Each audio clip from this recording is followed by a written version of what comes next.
Hey everyone, Mr. Sujano here, your source for gaming, tech, emulation, and open source news. Let's get started. Alright, to kick things off, we're talking about Xbox emulation with Xemu or Xemu, or subscribe to Mr. Sujano depending on how you want to pronounce that.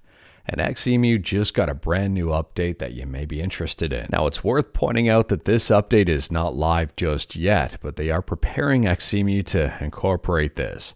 And that's the addition of the Vulkan renderer. Now, depending on your system, game, and configuration, the addition of the Vulkan renderer may improve things significantly. It may not, it all depends here.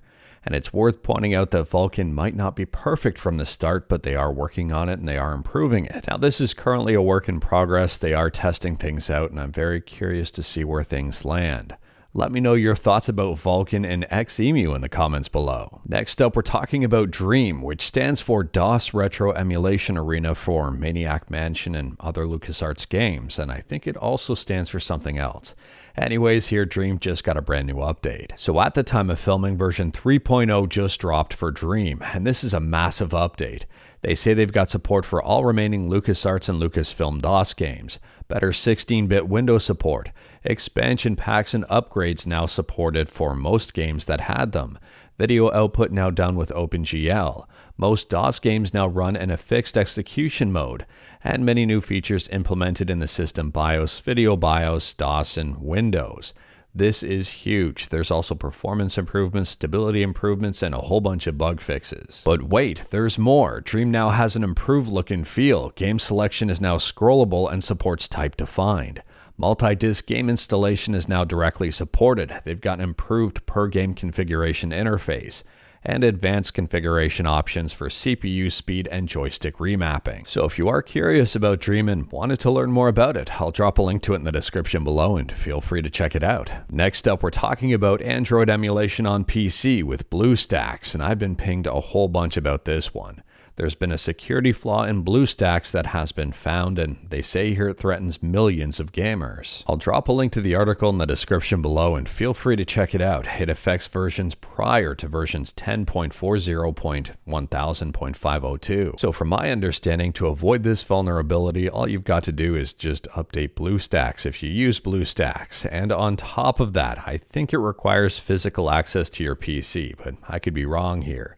It doesn't necessarily seem like it's the end of the world thing, but at the same time, if you share a computer with a few different people, and those few different people have something against you and they know you use BlueStacks, well, this might be an issue. Now, I'm not downplaying this issue, but it's a good example of why you should always have your software up to date to avoid security issues, unless you've got CloudStrike on your PC. And in that case, you may not want to have the latest updates, but I could be wrong. And speaking about computer attacks, next up, this one's a quick one. Apparently, someone in Texas was sentenced to 9 months in federal prison for operating a website that offered DDoS attacks. Based on the article, I believe the website was AstroStress. Now, this person pleaded guilty in 2023, but has just been sentenced. If you wanted to read more about the case, I'll drop a link to this article in the description below and feel free to check it out. Moving on, and we're quickly talking about Grand Theft Auto 3 for the Sega Dreamcast. And no, this game was never officially released on the Dreamcast. And yes, it's being unofficially ported to the system. We've talked about this one before, but there appears to be some major updates in progress. If you are curious about this one, I'll drop a link to this video in the description below and feel free to check it out.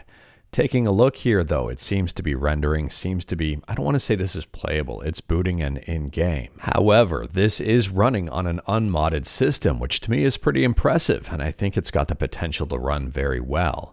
Let me know your thoughts about this one in the comments below. Next up, if you visit a Nintendo store in Japan, you may want to check out this brand new machine. It's a machine that has keychains of various Nintendo controllers in it, and apparently these Nintendo controller keychains can be used for actual parts for a real controller. So obviously people have been buying these and taking these apart, and someone just gives a heads up here to controller modders.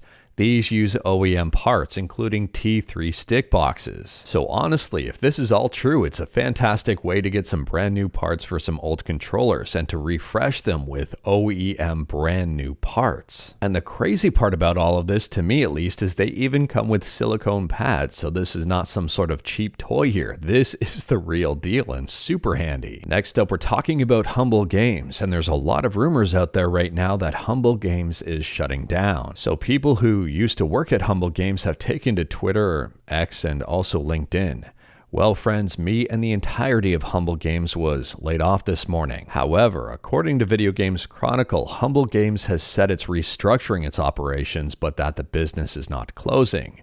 And I'm curious to know if this is a play on words, the business as in Humble Games, or the business as in Humble Bundle. Now, the reason I say this because of this sentence right here. Additionally, the restructuring of operations at Humble Games will have no impact on the operations at Humble Bundle. So this tells me all I need to know here. Humble Games appears to be closing down.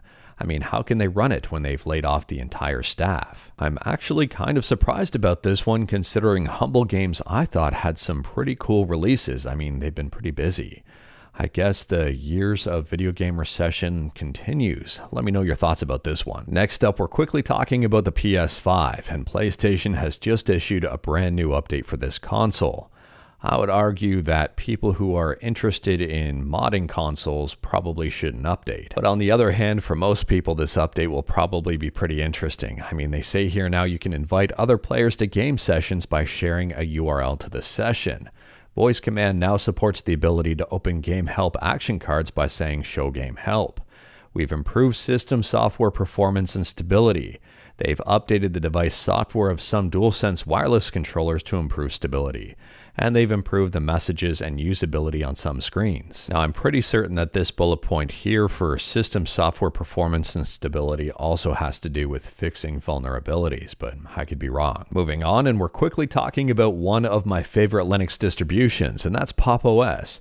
And Carl here, who's the CEO of System76, who are behind Pop! OS, say the first alpha release of Pop! OS 24.04 with Cosmic will be released on August 8th. And for those who may not be aware, Pop! OS is based on Ubuntu, and Cosmic is a brand new desktop environment built in Rust from the ground up. And I'm very curious to see how this one performs versus their current desktop environment. Now, if you wanted to learn more about it, including where it came from and where it's going, I'll drop a link to System76's brand new podcast in the description below, and feel free to check it out. It's over an hour in length. Next up, we're quickly talking about a game that was previously only available on iOS, and now it's been launched on PC. And that one's called Afterplace, and this one has been heavily regarded as a great game. If you are curious about this one, I'll drop a link in the description below. It was one of the finalists for the App Store Awards iPhone Game of the Year. And it was also the winner of the 2023 Apple Design Awards, and it's currently on sale for 15% off. Next up, we're quickly talking about the Olympics and gaming, and this is awesome news. The International Olympic Committee have unanimously voted yes for the creation of the Olympic Esports games. Now, I don't know about you, but I'm really hoping that Mario Kart is one of the games for the Olympics. To be honest with you, Mario Kart in the Olympics I think would be absolutely chaos, and the saltiness, the tensions, everything because of the BS in that game would be incredible. Let me know your thoughts about the Olympic esports games in the comments below. Would you be interested in watching them, and what games would you want to see? Next up, we're talking about some iPhone stuff, and it's being reported that Apple is working on a foldable iPhone for 2026. Taking design cues from something like the Z Flip. Furthermore, for next year, they're working on a significantly skinnier iPhone, which means it may bend and break a lot easier. Next for iPhone, if you're a fan of Doom, GenZD or GenZD is available in the App Store. Now, for reference, here in Canada, we call the letter Z, and in the States, I'm pretty sure you guys call it Z.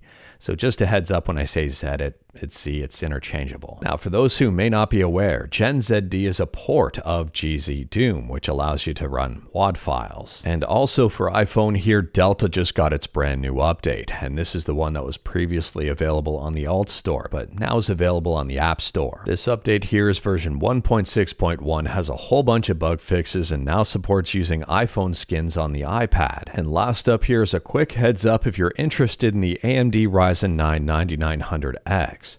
There are reports out there that this chip may be slower than the 7800X3D. I'm assuming there's going to be more and more videos out showcasing performance differences, but I'll drop a link to one in the description below and feel free to check it out. Now, to be honest here, the 7800X3D is a very special breed and a very good chip, and I'm curious to see if AMD changes their framework moving forward to have the Ryzen 9 series perform better, but who knows.